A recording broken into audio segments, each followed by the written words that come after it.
So hello mga ka-eme, ito na nga, andito tayo sa bagong chapter ng ating pagba-vlog. Medyo siseryosohin na natin ang ating mga balitaktakan dito. So nakikita nyo, di ba, ang gulo-gulo?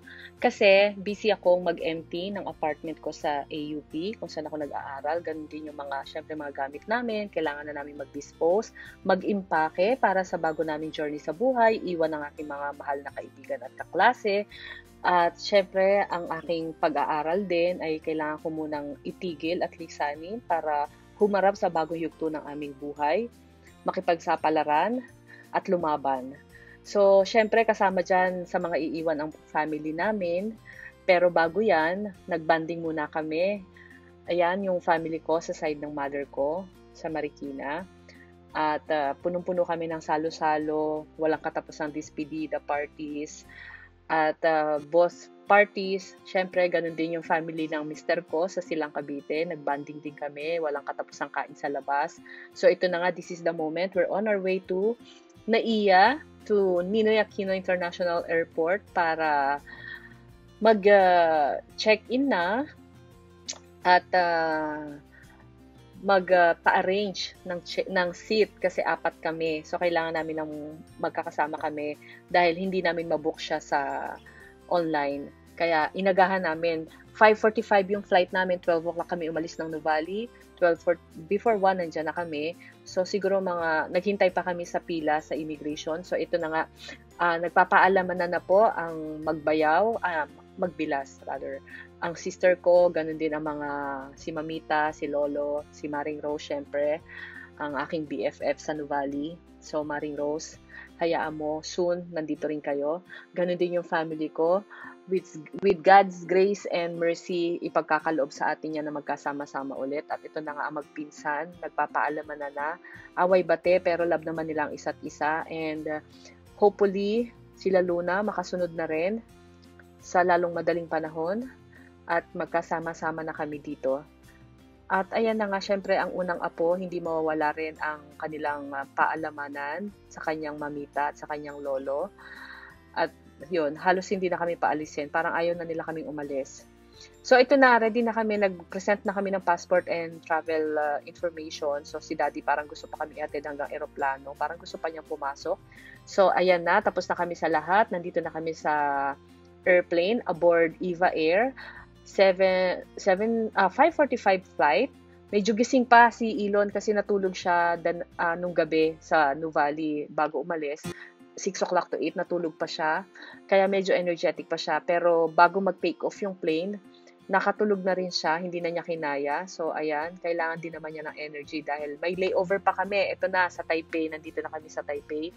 At connecting flight namin to LAX, 2 hours.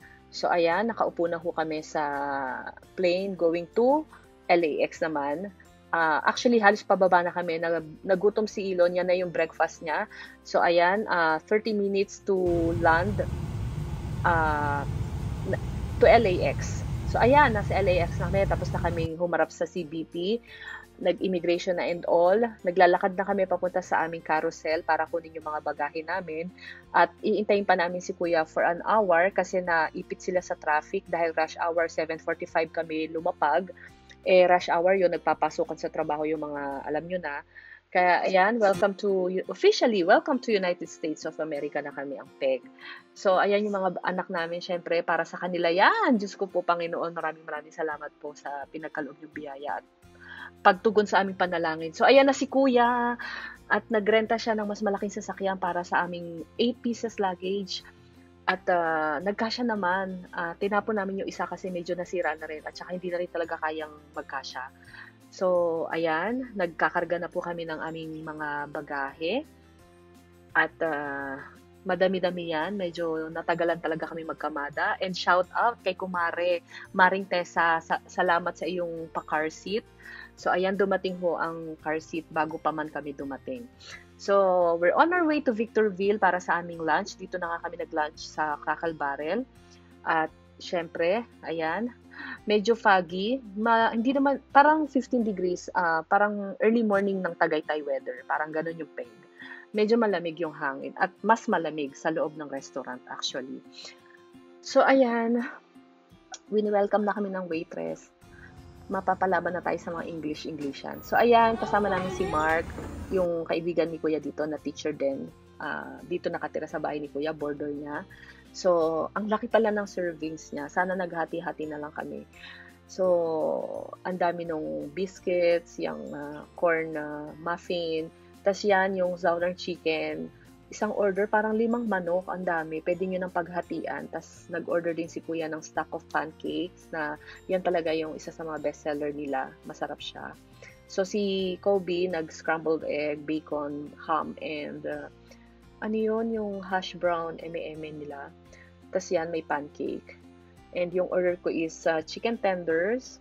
Tapos, nakitikim na lang ako ng pancake kasi alam nyo na, diet tayo mga ka-eme, no? At ayan, naubos naman namin siya. Ang inuwi lang namin is yung natirang isang chicken at saka yung isang pancake na kinain na rin ni Kobe nung nagutom siya nung hapon. So ayan, tapos na kami kumain. Heading to Barstow. So, doon sa bahay ni Kuya, pauwi na kami. So ayan, malapit na yan. Parang 30 minutes from Crackle Barrel yung travel time. At ayan, pagliko namin dyan sa kanto, yun na yung bahay ni Kuya. So, mabilis lang. So, ayan na. Nandito na kami. Thank you for watching. I'll keep you updated. Bye!